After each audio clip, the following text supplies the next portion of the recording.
been a tough week, hasn't it? You know, it's interesting. I got an email into the office about a suggestion that we talk about things like that, like what happened to Charlie Hebdo. Cartoonists, magazine editors and staff getting gunned down. We have so many things happening in the world today, like Boko Haram in Africa, kidnapping and killing so many people, and plane crashes and all kinds of things like that. And she went on to say, you know, how can we handle these issues as religious science? You know, how do we frame that? And if she's having these concerns and she's sure that other people in our movement have those same concerns, what do we do with all of that information? What do we do with our anger and our upset? And it's really interesting because this week's talk was, you know, do what we can. And I thought, well, there's that one mind at work, you know. I love getting that email about, yeah, what do we do? You know, what do we do? And so as I was researching, I found this New York Magazine wrote this article called What All This Bad News is Doing to Us. And they said this. They said, a terrifying jihadist group is conquering and butchering its way across swaths of Iraq and Syria. Planes are falling out of the sky on what seems like a weekly basis. Civilians are being killed in massive numbers in the Israel-Gaza conflict, and others are falling prey to Ebola in West Africa. The world, in short, is falling apart. Or it seems, right? But what is that psychological effect? What is the psychological impact that the news being delivered to us 24/7, what is that happen? You know, what is happening to us as a result? How does it affect the way we look at the world? Because study after study after study says that it does. It does. If one is predisposed to depression and to anxiety, the relentless flow of bad news and negativity magnifies those feelings. For those of us without a predisposition to depression, can still, in the long term, lead us to feelings of overwhelm, into feelings of what's the use? Why bother doing anything? Everything's going to hell anyway. What difference can I make? You know, what should I do, if anything at all? And what could I possibly do that could help? A steady diet of bad news chips away even at the natural optimistic state that many of us are born with. The article goes on to say that the long-term effect of a steady diet of negativity leads to a false sense of danger around every corner. The belief that the world is a threatening place to live. And we have tendencies to protect ourselves from real or perceived threats that we see all around us. We adopt an us against them mentality in the world that we feel we need to protect ourselves against. And this philosophy becomes more extreme in our political views. When we overestimate the awfulness of the world, it has real world tendencies. You know, we can be led to support things like torture as an acceptable means of interrogation because of the level of stress and anxiety that we hold around the world. So how do we deal with bad news? How do we deal with all the bad news? You know, we can't be Pollyannas. We can't just walk around and go, you know, it's all sunshine and rainbows and puppy dog tails. You know, we can't be ostriches and stick our heads in the ground, la la la la la, you know, stick our fingers in our ears and say, you know, the religious scientist in hell, I'm not here and it's not hot. I'm not here and it's not hot. You know, and denial is not a river in Egypt. You know, we can't do that. But there are several things that we can do to address this overwhelming feeling of negativity that we get from the world. And we can improve the state of our mental health and emotional health by doing certain things. And one of those things that we can do is turn off the news. For God's sakes, turn off the news. And by that I mean there is a difference between being informed and being inundated. There's a difference between being informed and being inundated. 24 hours a day, 7 days a week, news networks are bad for our outlook. Because the objective of 24-hour-a-day news is to provide news news 24 hours a day. There's not news 24 hours a day. And in order for them to provide news 24 hours a day, they have to plump up the news. Make it bigger and badder than it really is. Overemphasize the importance of what they're reporting on. And elicit an emotional reaction from us, the viewers, so that we will continue to tune in. It's all about the ratings, folks. It's all about the ratings. You know, you've heard that term in newspaper reporting, if it bleeds, it leads. That's what they do. Bigger, badder, worse, to make us tune in. So turn it off. Turn it off. Be informed if you choose to be informed, but don't be inundated. You can watch a half hour of national news a night. You can watch a half hour of local news a night. That's all you need. 1 hour out of 24. Better yet, watch it every other day. They do follow-ups on stories all the time, don't they? So if you missed it the one day, you'll get it the next day anyway because they keep repeating the stuff over and over. So 1 hour out of 48, that's even better. We can be informed, but we don't need to be inundated. So one of the things that we can do is we can limit our exposure. The second thing we can do is we can get conscious. We can get conscious about where we place our attention and why. We have to ask the question of ourselves, why is this getting my attention? Why is this hooking me? What is it about this story that's pushing my buttons? What is hooking me about this story? Why am I getting anxious and upset over something that I probably am not going to do anything about? I hear stuff on the other side of the world, and I will pray. But I'm probably not going to get on a plane. I'm probably not the head of a country. I'm probably not going to advise the president. I'm probably not going to have a physical impact about this thing. So why is it upsetting my physical system? And the more we understand our reactions to things we have no control over, the better we can respond to the information when we're exposed to it. Does that make sense? When we know the why is this particular story hooking me? What is it about me that is eliciting this response? Because it's always going to be bad news. Because that's what leads. It's always going to be bad news. It's not a realistic worldview. It is a skewed view of the world toward negativity. And so what is the truth? What is the truth? You know, I was reading this book, Steven Pinker's book, The Better Angels of Our Nature. It's a lovely book.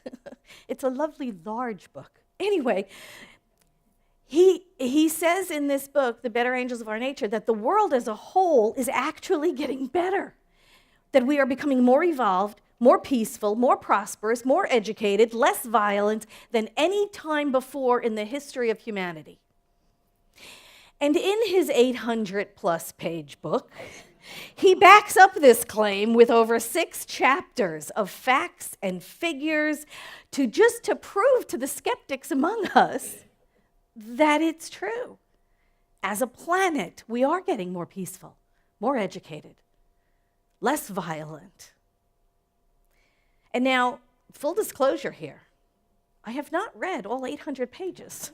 Plus, I have not gotten through the entire book yet, but I have loved what I have read so far.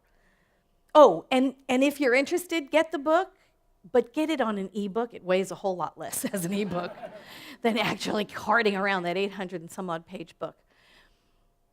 But he's right. If you look at it from the long view, if you look at the history of humanity, yeah, we are getting more educated, more peaceful, more cooperative, less violent. So just because we're getting a steady diet of violence and mayhem on our evening news does not mean that is the truth of us. It doesn't mean it's the truth of humanity. So be informed, don't be inundated. Explore your hooks, find out why you're hooked by certain stories, and dismantle those hot buttons that you have so you don't have to respond to them. And that third thing, understand that the bad news is not the whole truth, that there is a big picture, that there is a long history, and that we are getting better, and we are getting more peaceful, and we are getting less violent. So there are three things right there that we can do to put this whole, the world is going to hell in a handbasket perspective into its proper place.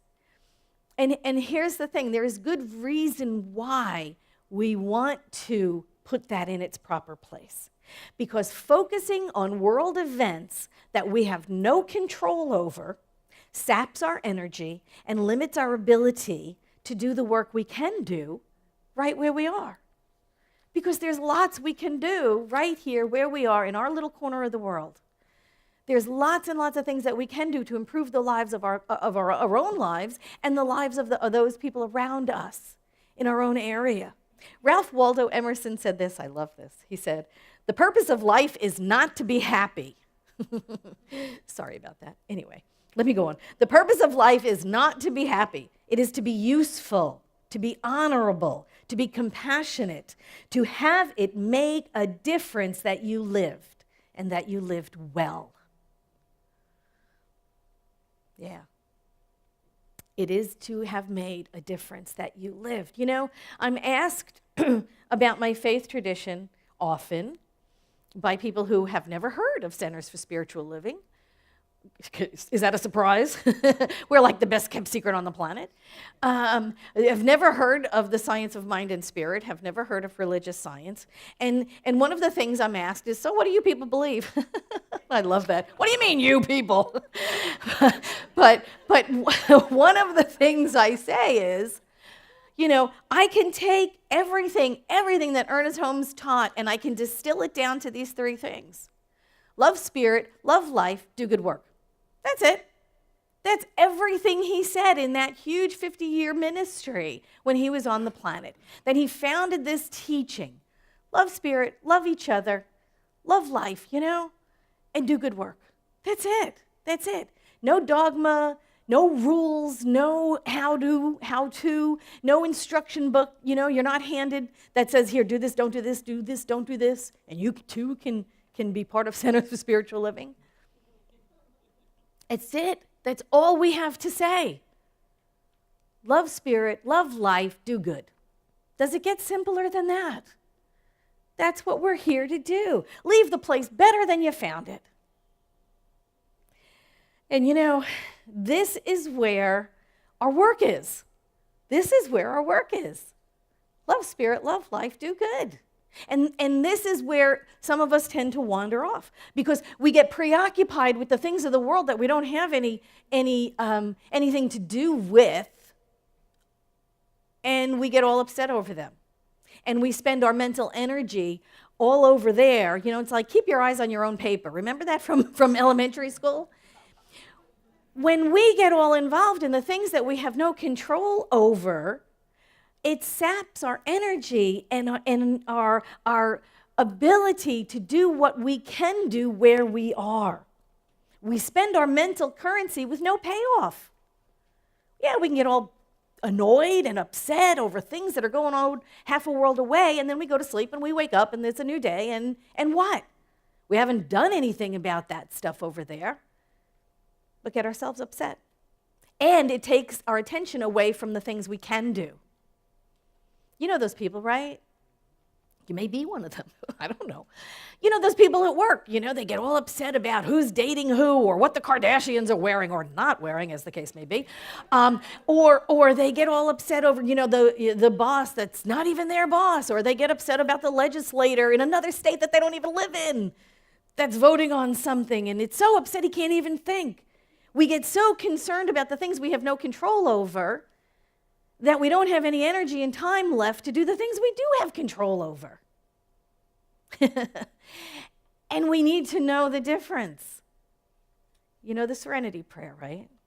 God, grant me the serenity to accept the things I cannot change, the courage to change the things I can, and the wisdom to know the difference.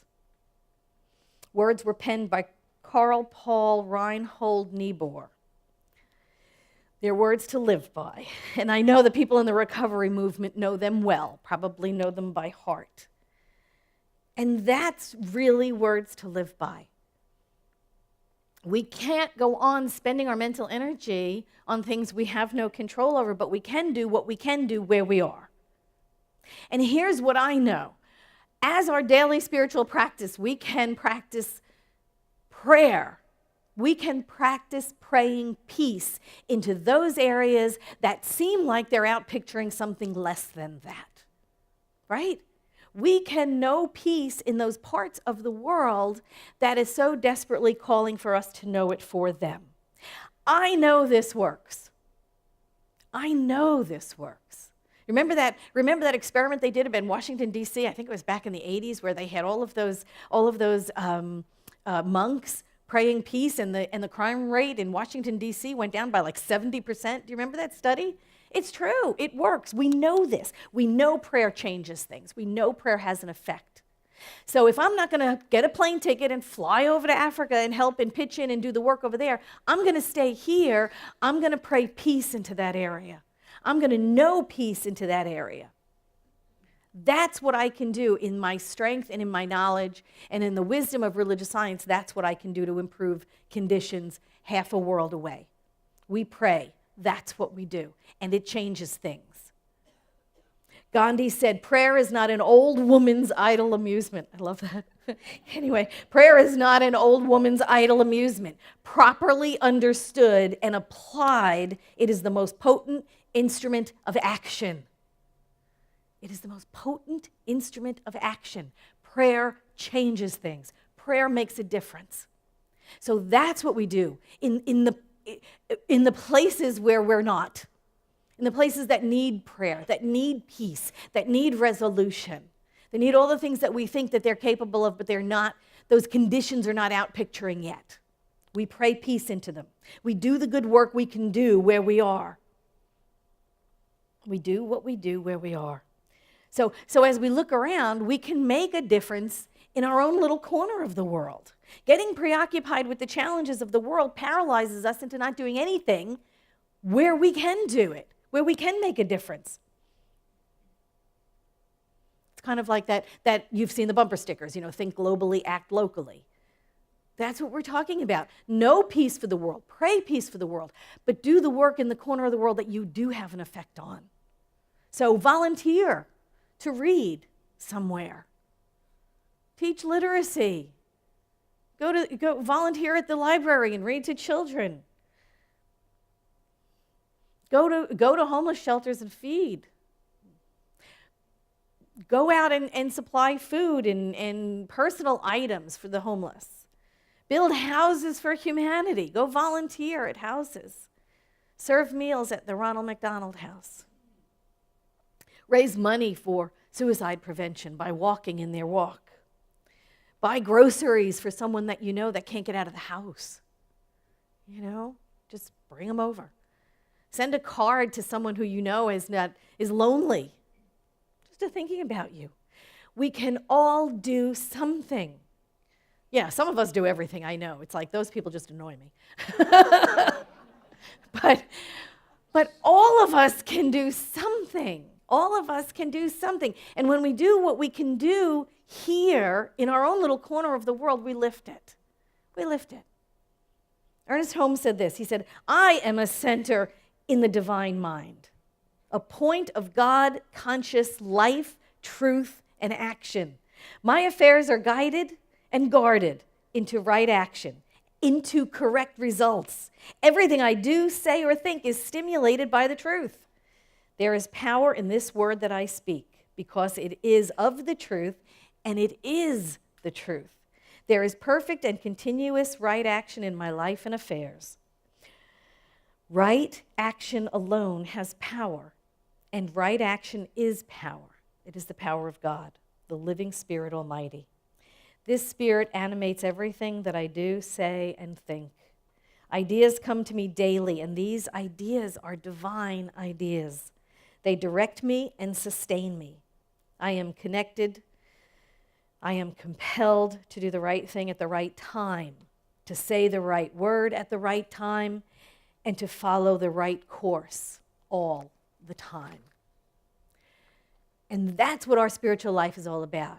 It's about our prayers guiding us, our meditation guiding us as we move forward in life, guided, guarded, surrounded, protected by this divine life. It is us. It surrounds us. It opens us to a greater life that we didn't even think possible. So we do good right where we are. We do good right where we are. We are the blessing to every situation in which we find ourselves. Do good where you go. You know, we do what we can where we are with what we have, right? Isn't that Teddy Roosevelt? I think Teddy Roosevelt said, do what you can with what you have where you are. That is our spiritual life. That is our spiritual philosophy. Love spirit, love life, do good. Remember what Ralph Waldo Emerson said. The purpose of life is not about being happy. It's about being useful. It's about being honorable. It's about being compassionate.